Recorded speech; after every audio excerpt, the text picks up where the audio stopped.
So guys, we were chatting with Aaron Pritchett. Calgary. This is kind of an awesome venue for you. You had your start here.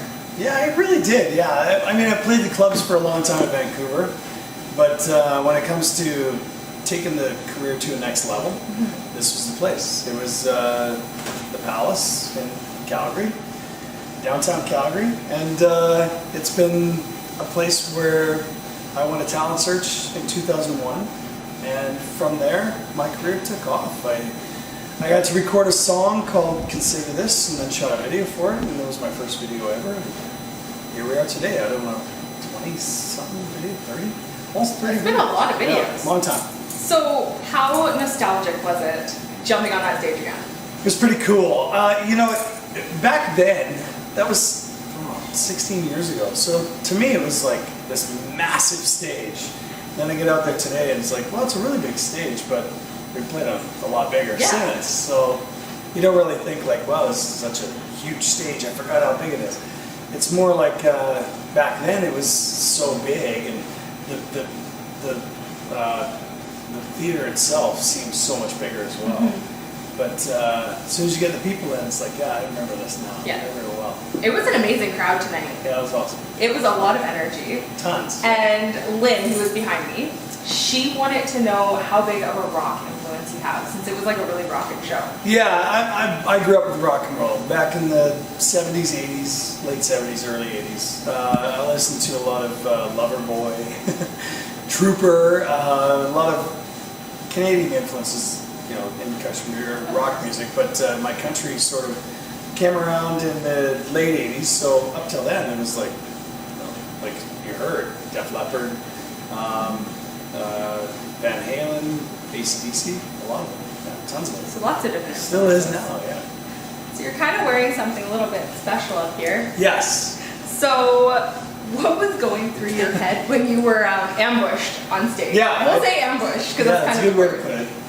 I didn't really know what to do. I was like, what the heck's going on here?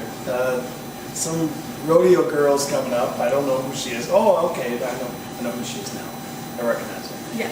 But she came up and gave me a hat. I finally got white-hatted in Calgary. It's never happened before. 17 years. That's amazing. Coming here since 2000. It's never happened. So it's my first, well, it's my only time. You can only do it once. You can only do it once. Yeah. So I finally got white-hatted, which is great. And it's only taken 17 years to do it, and I've been coming here several times every year. So it's nice to have it.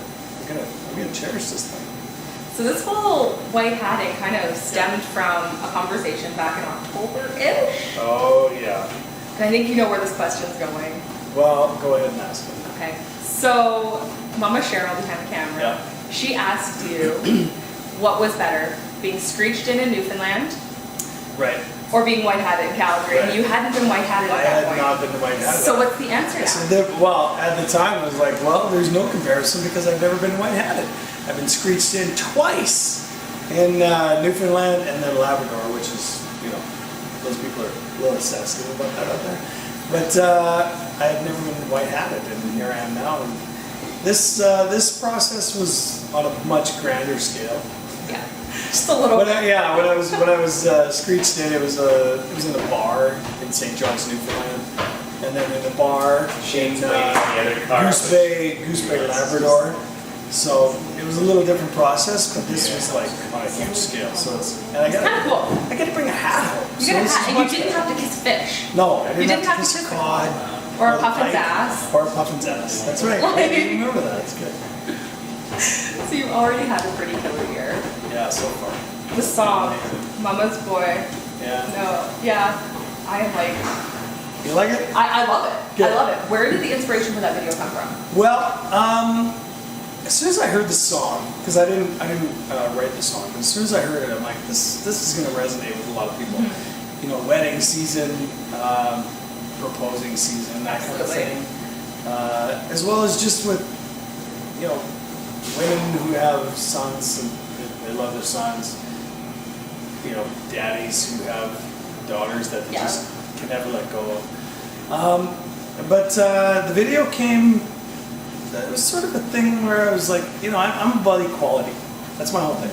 I love the fact that, you know, humans are humans. It doesn't Yeah. matter what shape you are, what form you are, what race you are, creed, religion. Otherwise, if you have no religion, or if you you know, your preference in people, Yeah. period. So when I came to the video, I thought I really want to try and express what people are all about.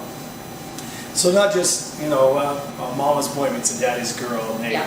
fall in love and they get married and they have kids. I really want to try and go beyond those boundaries, because really there are a lot of boundaries, you know, in the world. But in Canada, I think we're a little more open to the fact that, you know, you're white, he's, you know, black, or he's yellow, or whatever. There's no boundaries. We're just people. And whether or not you're a guy or girl and you fall in love, love is love. Right? Exactly. Love is just what it is.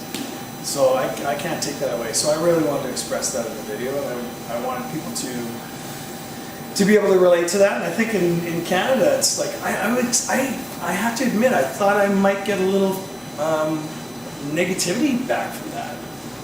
It really didn't happen, and I'm so happy, because I was expecting a lot of people to go, hey, you know, this is the wrong message to send, that, you know, two men are getting their baby from a surrogate mother and it's wrong.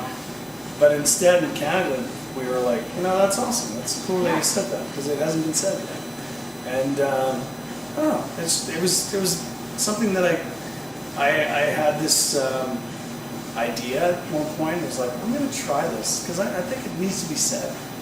And from a country perspective, and that's the biggest thing, is that from pop and rock, they've done this sort of thing before, where they've brought this out into the open. But it's never in country. Never in country, because it's almost taboo. That's wrong, in my mind.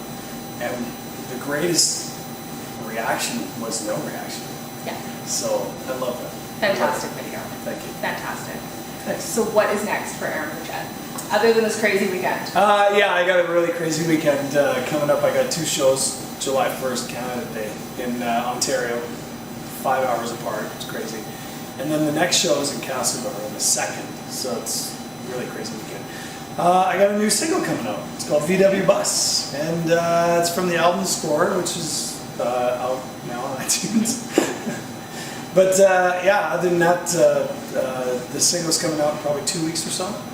Might shoot a video. I don't know. We might not need a video for it. We might just do a live, you know, Live feed. videos are the best. Yeah, live video feed. Who Yeah. cares, right? They're the best. Let's move on. Yes. From, you know, regular videos all the time. Let's try something different. So we might do live videos all the time. From the VW Bus. I have a VW Bus. Oh, I own one. interesting. Yeah, it's called Gertie. I think I saw this on Facebook. Yeah, you saw her? I think I saw this on Facebook. She's a little pumpkin. She's an orange beauty. And Kim was actually in her just the other day. And then she broke down. She had a little...